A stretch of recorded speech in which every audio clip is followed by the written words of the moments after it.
Ang ganda dito guys. Grabe oh. Ayan, ang paligid natin. Very relaxing. Ayan.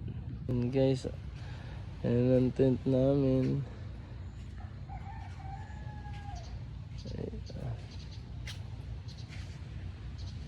Ayun pa isa. Ganda dito guys oh.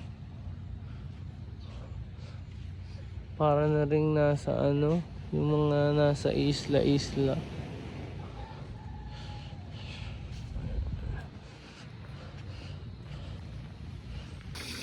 Ride Palaka.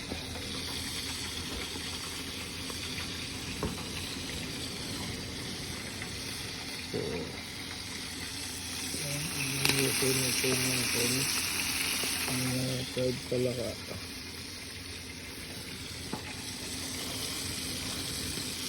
Ito napaka-jumbo nito ah. Ito oh. Jumbo hala. So ayan. Nakagawin natin sa dito. Pagpagit lang na dyan. Ito na ang kakalabasan yan. Tulid. Ride Palaka.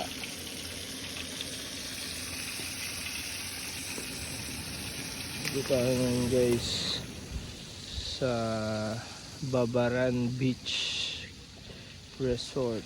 Yan. Para siyang ano, kamukha ng Manuel Uy Beach Resort. So ayan ang part pala natin. Alright. Nililaw pala, no? Oo, kasi kulabo eh. Kaya malabo yung ano. Oo. Yung ano, napabili na ng shampoo? Shampoo? Dapat? Kung di tinalagay namin dun sa glass. Ayaw eh. Kulabo eh. Bakit? Laki oh. Lakas mo nga yung isang lalaki dyan. Laki oh. Malaki pa sa kamao eh oh. Laki. Sarap yan. Good morning! Bakit? Good morning!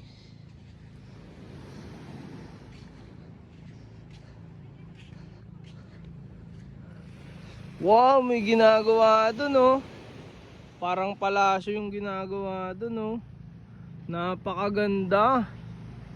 Palasyo by the beach. Solid. So malinaw dito guys. Ano siya? Hindi siya white sand. Ano siya? Semi lang, semi white sand. Pero maganda. Kaso nga lang dito sa bandang dagat, mabato ng konti. Ayan o, grabe. Ayan yung pinaka beach resort. Ayan. Di naman siya sobrang haba pero malaki na. May mga cottages, may mga rooms din sila. Pwede rin kayo mag-camp. Magbabayad lang kayo ng tent pitching. So pwede kayo mag-tent dito. Ayan. Ayan na yung mga for the aura. Eto guys, ang ganda. Maganda yung dagat nila oh. Ang ganda ng dagat nila. Parang yung girlfriend ko, napakaganda oh. Grabe oh. Guys, ang linis ng dagat dito. Promise. Ayan oh. Parang white sand na rin siya oh. Ayan.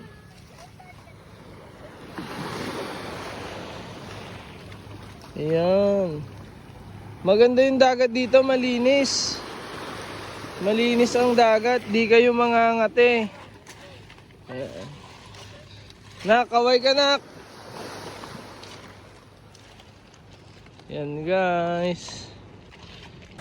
Ayan guys. Ganda oh. Ayan. Dito to sa ano guys. Pag sinearch nyo sa Google Map, ano, Babaran's camping site. So, along the highway to sa ano, nakalimutan ko yung pinaka-municipality nito. Pero dito to sa may Aurora province. So, napakalaki nitong Aurora. Ano to, tong beach na to, nasa gilid to. Tapos Pacific Ocean na yan, yung ano na yan. So, medyo may alon din dito. So, ito ay makalampas ng mga siguro 1 hour or 1.5 from Baler. So, galing kaming Baler, tapos dumiretso dito. Dito kami nag-overnight. So, ayun, maganda rin yung dagat dito. Tapos dadiretso pa kami pataas. After nito, meron pa kasing dinadayo doon na parang lagoon. So yun yung pupuntahan namin. Mamaya, doon kami magbabiyahe. So yun guys, paalam muna. Alright.